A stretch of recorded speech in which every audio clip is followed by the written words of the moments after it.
오늘의 10분 말씀. 신명기 4장 44절로 5장 10절입니다.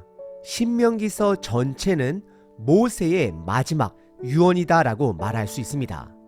그리고 그 유언의 대상은 가나안 땅에 들어갈 광야 2세대들을 향한 하나님의 말씀이 됩니다. 그리고 신명기서 전체는 크게 세 부분으로 나눌 수 있습니다. 샌드위치 구조를 가지고 있습니다.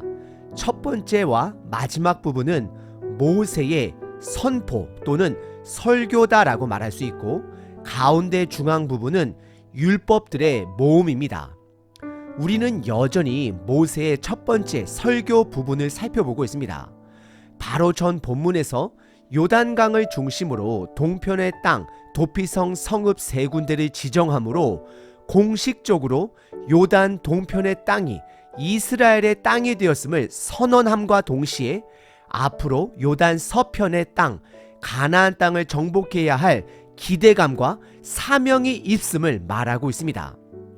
그리고 1장서부터 4장까지는 모세가 율법과 순종을 강조했다라면, 오늘 본문 5장서부터는 그 강조한 율법을 설명하기 시작합니다. 그래서 율법의 뿌리가 되는 십계명으로 시작을 합니다. 율법을 강조하면서 십계명을 말하지 않는다라는 것은 선물에 알맹이가 빠진 채 포장만 하는 셈이 되는 것입니다. 십계명은 광야 2세대들이 약속의 땅에 들어가서도 여전히 지켜야 할 그들의 계명이 되는 것입니다. 그들의 정체성이 되는 것입니다. 동일하게 복음 시대를 살아가는 저와 여러분들에게도 구약의 십계명은 여전히 우리들이 숙지하고 지켜야 할 삶의 지표가 됩니다. 간단하게 큰 그림을 설명드리자면, 예수님은 십계명을 두 가지 계명으로 요약하여 선언하셨습니다. 첫 번째는 하나님을 사랑하는 것이고, 두 번째는 이웃을 사랑하라입니다. 첫 번째 계명서부터 네 번째 계명이 하나님을 사랑하는 계명이다 말할 수 있고, 다섯 번째서부터 열 번째가 이웃을 사랑하는 계명이다라고 말할 수 있다라는 것입니다. 중요한 것은 예수님께서 마음의 자세를 강조하셨다라는 것입니다. 무엇이 하나님을 사랑하는 것인지, 무엇이 이웃을 사랑하는 것인지는 구체적으로 십계명이 그 정신을 말해주고 있습니다. 예를 들어 하나님을 사랑하면 우상을 만들거나 섬기지 않습니다. 내가 사랑하는 배우자가 있다라면 다른 여인이나 남자들에게 관심을 갖지 않습니다. 그리고 십계명은 구원의 조건이 아닙니다. 다시 말씀드립니다. 십계명은 구원의 조건이 아닙니다. 십계명은 우리들에게 두 가지를 깨닫게 해줍니다. 첫 번째는 죄인인 것을 깨닫게 해줍니다. 두 번째는 그래서 구세주가 필요함을 가르쳐 줍니다.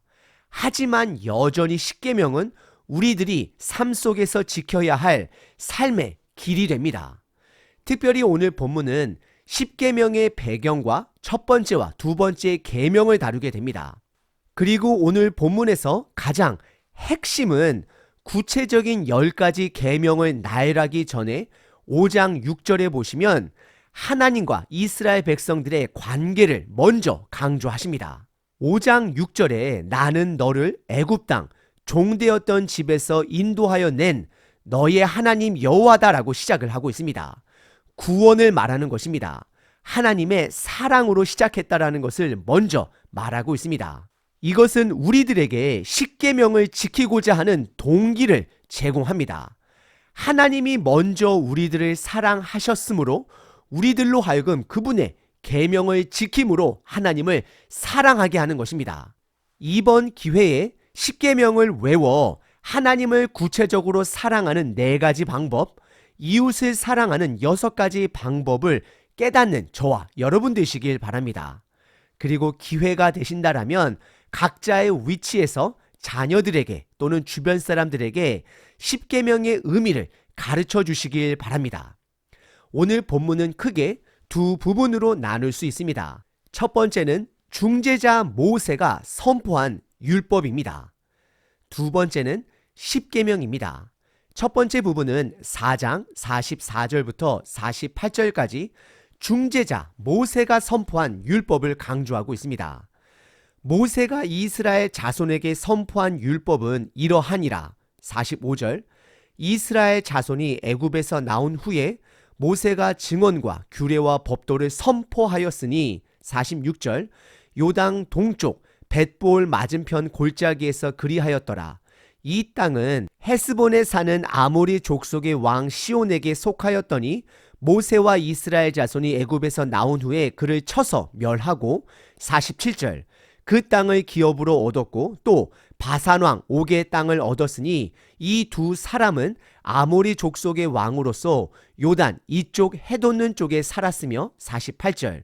그 얻은 땅은 아르논 골짜기의 가장자리에 아로엘에서부터 시온산 곧 헤르몬 산까지요. 49절. 요단 이쪽 곧 그 동쪽 온 아라바니 비스가 기슬 아래 아라바의 바다까지이니라 선포합니다. 먼저 44절을 보시면 추임새와 같은 문장으로 시작을 합니다. 그래서 많은 목사님들이 오늘 본문이 모세의 두 번째 시작되는 설교로 구분하기도 합니다. 하지만 크게 보시면 여전히 율법을 강조하는 모세의 설교입니다. 44절과 45절에 두 번 강조된 단어는 선포입니다.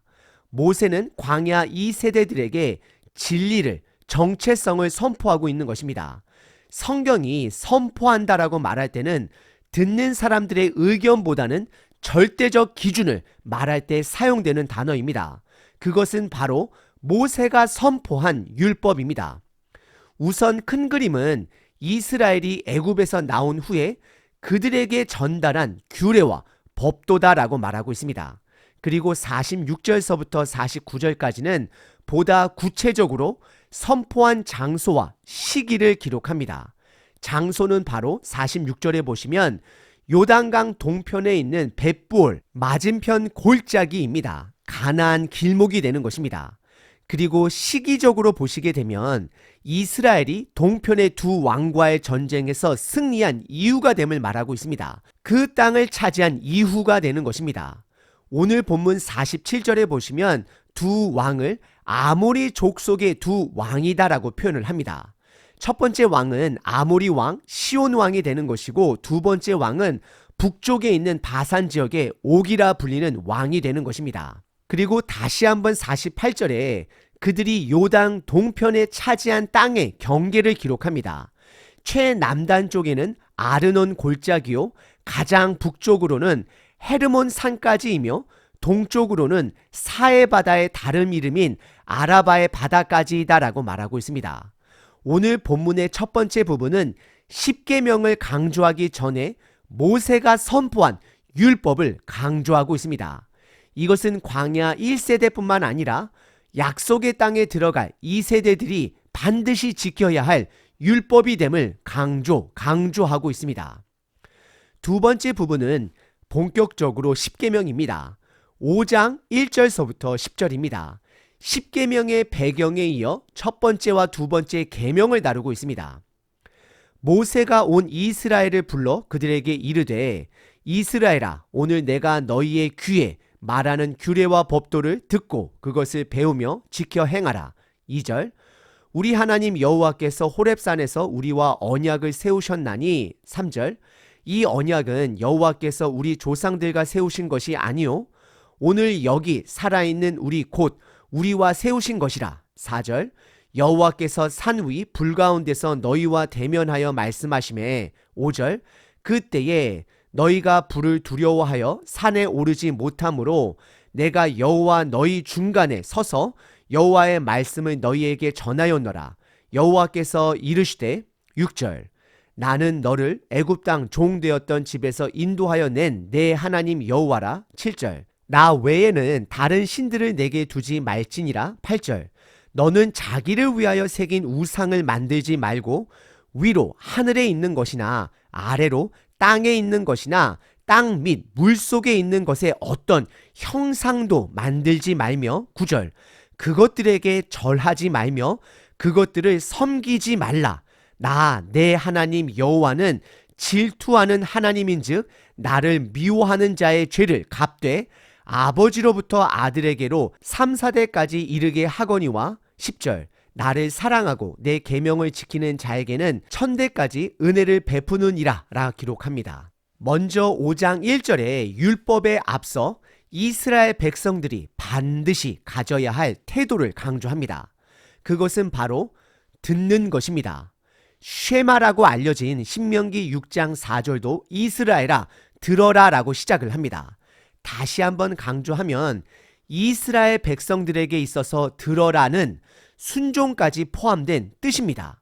그래서 모세 또한 1절에 듣고 그것을 배우며 지켜 행하라 라고 말하고 있습니다.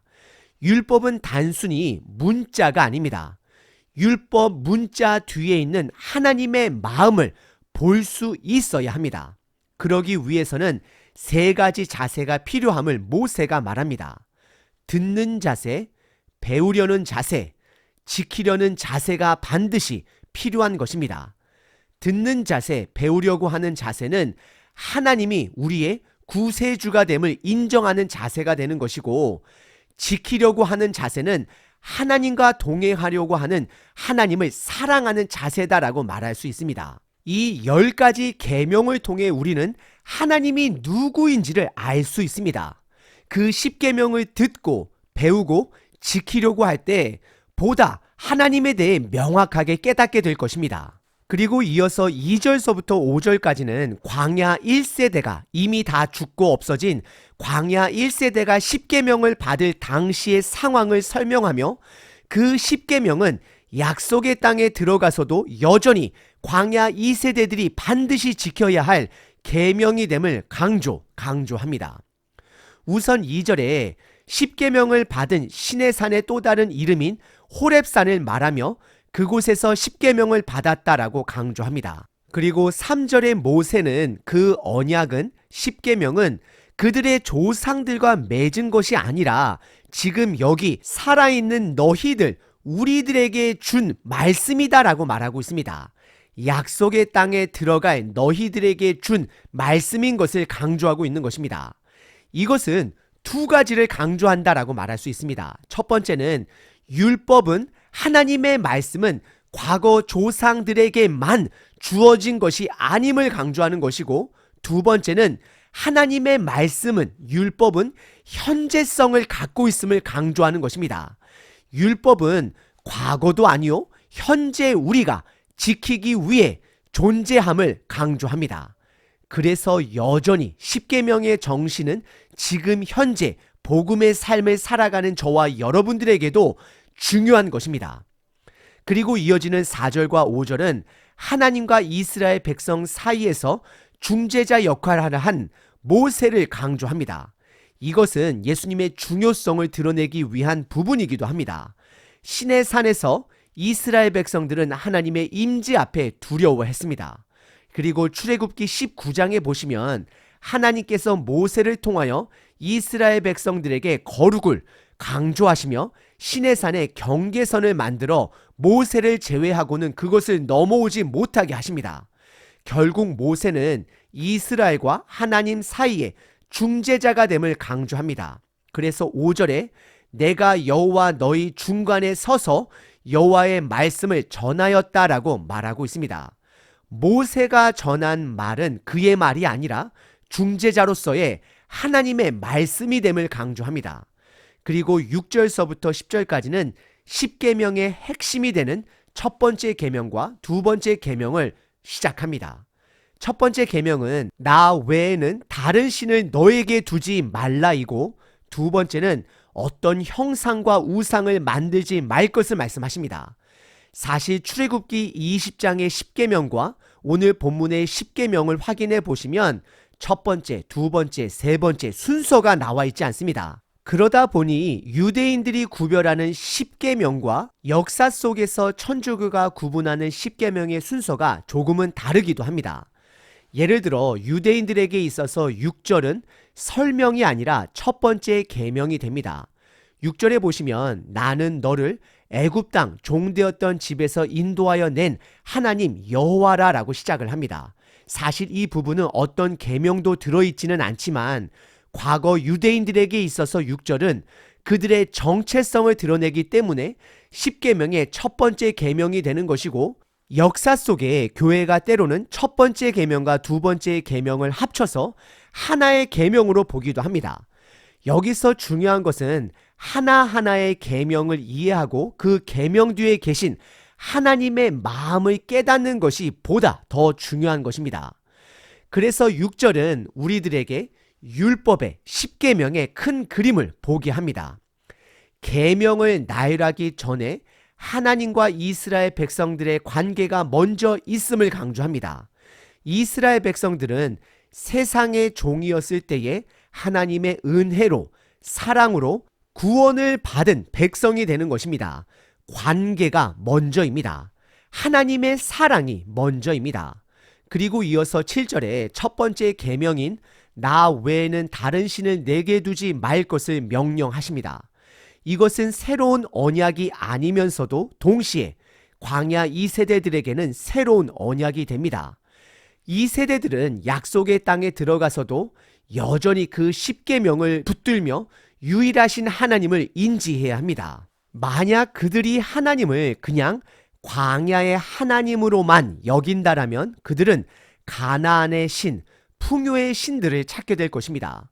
혹시 우리도 하나님을, 예수님을, 성령님을 필요할 때만 찾고 필요 없을 때는 물질과 풍요의 우상을 쫓아 살고 있지는 않은지 점검해 봐야 합니다. 그리고 두 번째 계명은 8절에 자기를 위해 새긴 우상을 만들지 말고 그것이 하늘 위에 있는 것이나 아래에 있는 것이나 땅 및 물속에 있는 것의 어떤 형상도 만들지 말아야 할 것을 명령합니다. 하나님은 우상과 형상을 동일시하며 말씀하십니다. 형상을 만드는 것이 우상 숭배됨을 말하고 있는 것입니다. 우상은 창조물을 나의 신으로 여기는 것이고 형상은 그것을 상징화한 것이기 때문입니다. 하나님에게 있어 창조물이 창조물을 경배하는 것은 용납이 안 되는 부분입니다. 사람은 창조물로 하나님을 찬양하고 경배하도록 지음의 목적이 있습니다. 그런데 창조물을 사람이 경배한다라면 그것은 바로 다시 애굽으로 노예로 돌아가는 것과 동일한 것입니다. 저와 여러분들은 세상을 예배하도록 지음받지 않았습니다. 하나님을 예배하며 하나님의 뜻대로 이 땅을 정복해야 할 사명을 가진 자들임을 기억하셔야 합니다. 예수님은 저와 여러분들에게 권세를 주셨습니다. 하나님의 자녀가 되었습니다. 우리는 하나님을 예배하는 자로 사랑으로, 섬김으로, 희생으로 이 땅을 정복해야 할 사명이 있는 자들입니다. 하나님의 뜻을 드러내야 합니다. 그래서 9절에 피조물들에게 절하지 말라, 그것들을 섬기지 말라 명령합니다. 하나님은 질투하시는 하나님 되심을 드러내십니다. 관계가 먼저임을 기억하셔야 합니다. 그리고 이어서 하나님은 의도적으로 감정적인 단어를 사용하시며 하나님을 미워하는 자와 사랑하는 자에 대해 말씀하십니다.